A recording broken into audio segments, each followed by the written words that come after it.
Coach, well, you had the bye week. How'd the week go? And now turn the attention towards Ohio. It was a good week. We accomplished, most of what that we wanted to accomplish. Able to get on the road to recruit, able to get some time away for the guys, really focus on the academic piece, get off to a great start to the semester. And then we practiced.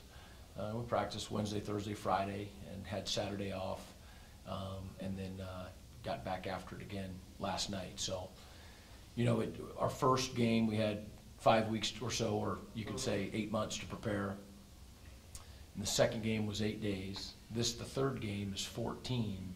But from here on out, it's either a 7-day week, a 6-day week, or a 5-day week, all the way through. And so hopefully we're somehow able to store up some of the rest from and the healing from the bye week. Yeah, how do you walk that fine line of still trying to prepare, but also allowing them to get a little break and know that there's things outside of football? Yeah, we can accomplish both. You shorten practice and you don't go every day. So I think that we hit the right balance, especially for this time of the year.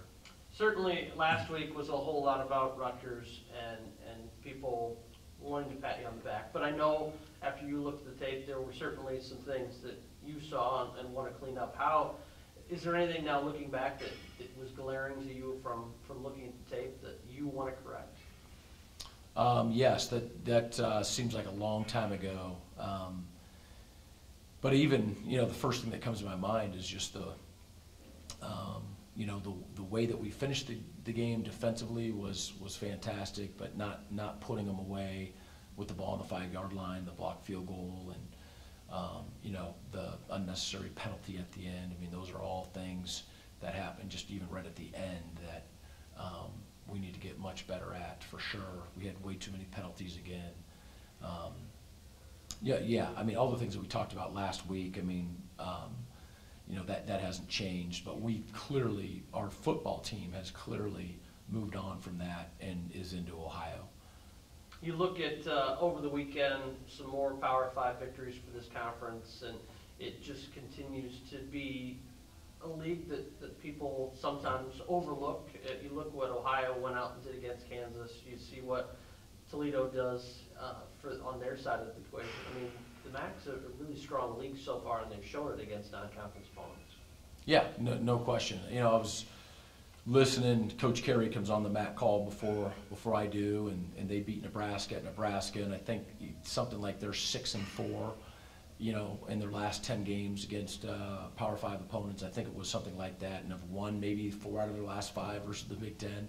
So it's normal for them. We're not at that place. And so it's an advantage for them that they're not going to continue talking about it probably in a way where people have tried here. I really believe, though, that our focus is where it's supposed to be. Our guys know that Ohio, and just in terms of the program, is going to be a tougher challenge for us this week than what we've had in the first 2 weeks. We're well aware of how good of a football team Ohio is. And so, again, it's just the challenges get, incrementally tougher and tougher each week. And, we'll need the 2 weeks. We'll take the 2 weeks, and we're excited about getting this week going. Ohio last year down there was kind of your team's first major test in the road in conference play, and you pull off the victory. Now they get to return the favor and come up here, but your teams have very similar styles. You like to run the football if you can. Defense is playing much better, and it's kind of ball control. Do you kind of see yourself in a way mirroring a little bit of what Coach Solich has done in Athens? Well, I would say this, is that they are smart, they're physical, with the toughness, they're disciplined, they take care of the football, they pride themselves on that, they play great defense. And we knew that we had to do that last year in order to compete with them.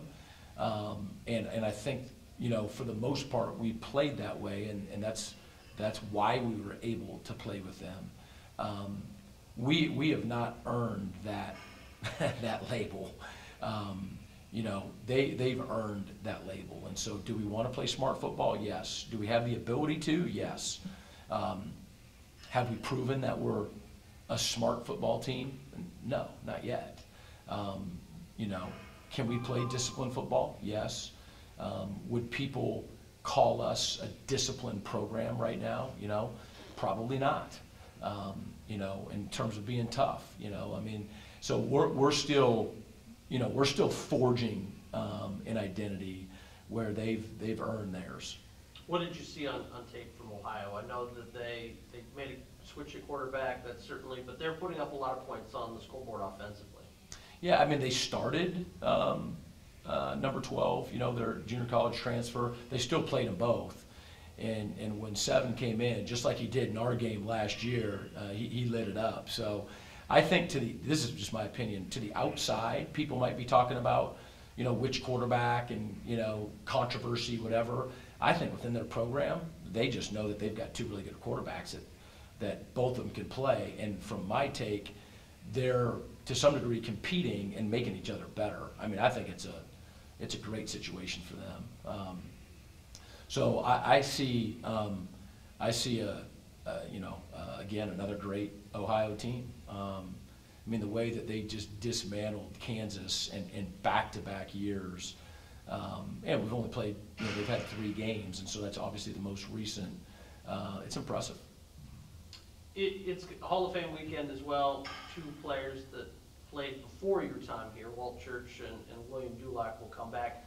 Do you try to get those guys to come speak to your team and tell them about, hey, Eastern football, here's what we went through, or anything like that? Well, yeah, we do. You know, the ceremony's on Friday evening, and so in the past I've asked for the ceremony folks to allow for them to come and be at our walkthrough on Friday afternoon. And it's I know it's a thrill for me. I'm sure it's for anybody in our program to be able to, you know, meet and talk to guys who love this football program and who obviously were incredibly successful in it and beyond.